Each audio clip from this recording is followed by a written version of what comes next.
요즘에 선생님이 푹 빠진 드라마가 그 나의 너의 저 안 봐가지고 난 한 번도 채워진 적이 없어. 그러니까 날 추앙해요. 가득 채워지게. 사랑으론 안 돼.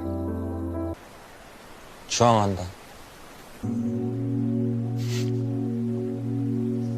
추앙한다라는 말을 하더라고요. 실생활에서 안 쓰는 단어잖아요. 그 진짜로 왜 나를 숭배해 약간 그런 뉘앙스인가요? 우리 상담에서 많이 쓰이는 그 내담자에 대한 어떤 무조건적인 존중? 비슷하다고 느꼈어요. 날 존중해. 그러니까 있는 그대로 상대방을 존중하고 이해해주고 지지하는 것. 이제 연인 관계라고 치면은 상대방한테 바라는 게 많아지잖아요. 이 사람이 내가 좀 원하는 대로 해줬으면 좋겠고 이런 건 좀 고쳤으면 좋겠고 추앙한다라는 의미는 나를 변화시키기보다는 내가 어떤 사람인지 이해해보려고 해봐.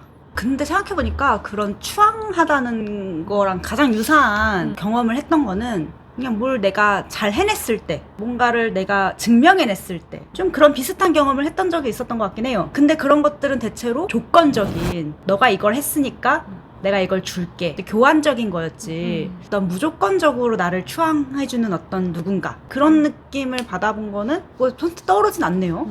내가 누군가를 추앙하기가 어려운 이유는 그런 거를 받아본 적이 없어서 추앙한다는 게 뭐지? 그런 게 딱 떠오르지는 어려운 것 같아요. 심지어 뭐 어렸을 때도 정말 어떤 모습이든지 예쁨을 받고 자라긴 힘들잖아요. 이걸 하면 칭찬도 받고 아이고 예쁘다 하는데 또 어떤 모습일 때는 뭐 혼나기도 많이 혼나고 나를 싫어하나? 라는 두려움과 불안이 우리 마음속에는 자리 잡게 되는 것 같아요. 자연스럽게. 부모가 자녀에게 추앙을 하는 것도 굉장히 어려운 일이기 때문에 아마 태어난 지 얼마 안 됐을 때는 받았을 것 같아요. 뭘 해도 내가 이렇게 기기를 했어.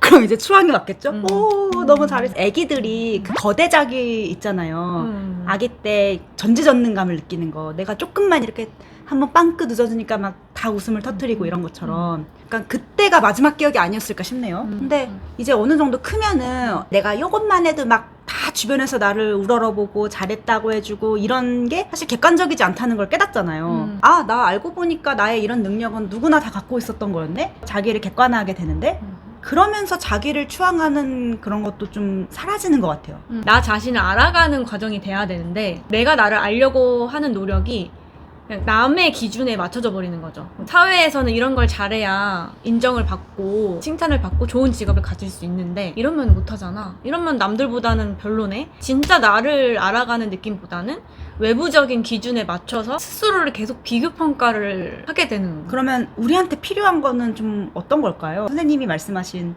그 추앙하다의 개념에 빗대어 봤을 때 어떤 사회, 타인의 기준을 떠나서 해도 되는 건지 아니면은 그것이 없으면 우리는 정의되지 않는 존재인 건지. 늘 우리는 어쨌든 타인의 기준에서 벗어나기엔 어려운 삶을 살고 있고 그런 기준에 맞춰야지만 어느 정도 삶이 유지되는 것도 있고 사회적인 동물이기 때문에 그런 걸 아예 무시하면서 사는 것도 적응적이지 못할 수도 있어요. 그런데 진짜 내 삶이 지금 어떤지, 그러니까 나는 어디서 편안함을 얻고 어디서 즐거움을 얻고 있는지 정도는 들여봐 줄 수 있는 마음이 돼야 되는 거죠. 내가 편안함을 느끼고 즐거움을 느끼는 것마저 남의 기준에 따라서 뭔가를 하게 된다던가 누가 이걸 해봤으니까 좋아 보인다. 난 이런 것도 못하네? 거기서 그친다거나 하면은 내가 나를 정말 존중하지 못하는 거죠.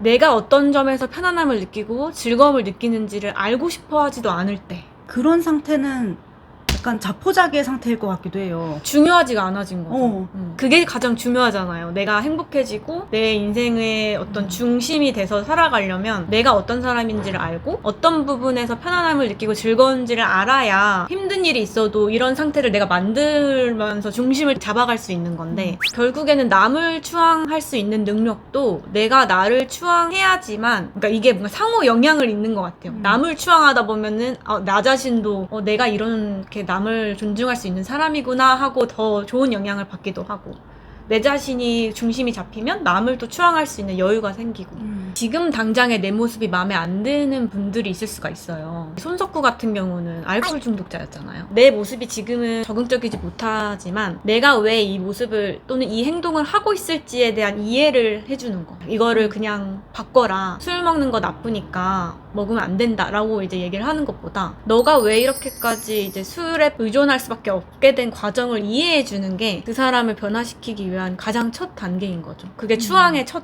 과정이고 아는 선임분이 비유적으로 이 상황을 설명을 해주셨어요. 뭐 강물에서 떠내려가지 않기 위해서 큰 돌멩이를 어떤 사람이 가지고 살고 있었던 거예요. 생존에 도움을 주는 물건이었겠죠. 이제는 다 커서 그 강물에서 벗어나게 된 거예요. 육지로 돌아온 거죠.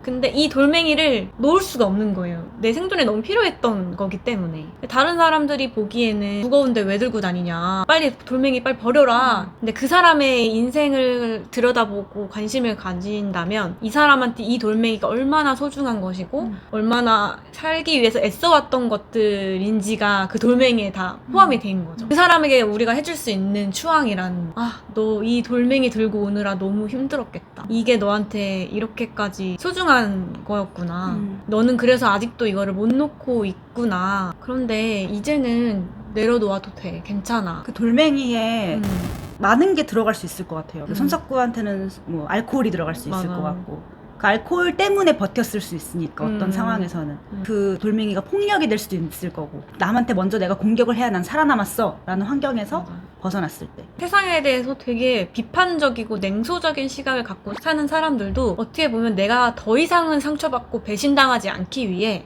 그런 시각으로 먼저 사람들을 봐야지만 그나마 좀 방어가 되는 거죠. 사람을 믿고 다가갔다가 상처를 많이 받게 되면 어차피 저 사람도 똑같이 나한테 그럴 거야 라고 미리 내가 방어를 하는 게 이 사람한테는 중요했던 방법일 수가 있어요. 남이 무슨 돌멩이를 들고 있는지는 보는데 그 돌멩이에 대해서 얘기하잖아요. 너 왜 그렇게 되게 위험해 보이는 돌멩이를 들고 있어? 어서 내려놓지 못해? 정작 어디서 그 돌멩이를 들고 온 거지? 에 대한 관심은 없지 않았나. 남의 돌멩이면 뭐라 할 게 아니라 내가 뭘 들고 있는지도 봐야 될 것 같아. 그치. 자기 이런 거 들고 있으면서 너 왜 그거를 결국에는 날 추앙해라는 말이 날 이해해줘. 나라는 사람을 정말 알려고 해봐. 김지연이 사랑을 못 받는 거에 대한 어떤 그런 게 있었거든요. 왜 나만 연애를 못하지? 나를 충족시켜주고 채워줄 수 있는 사람을 못 만나고 그러면서 자기는 이제 사랑받지 못하는 존재, 남은 나에게 항상 이렇게 상처를 주고 서로의 관계를 이어나갈 수 없는 거라는 인식이 생긴 거죠. 그래서 해방일지는 그런 자기에 대한 인식이라든지 다른 사람을 바라보는 나의 틀에서 좀 해방하고 싶다 이런 뜻이기도 한 것 같아요. 근데 궁금한 게 이거는 왜 하고 싶었어요? 이 컨텐츠는? 뭔가 드라마를 보면서 나는 누군가를 추앙한 적이 있나? 추앙을 받아본 적이 있나? 앞으로 추앙을 할 수 있나? 이런 고민들을 했거든요. 추앙이라는 그리고 그 드라마에서 말하는 어떤 사랑의 의미를 되새겨 보고 싶었고 앞으로 그런 마음을 저도 갖고 싶다는 그런 의미로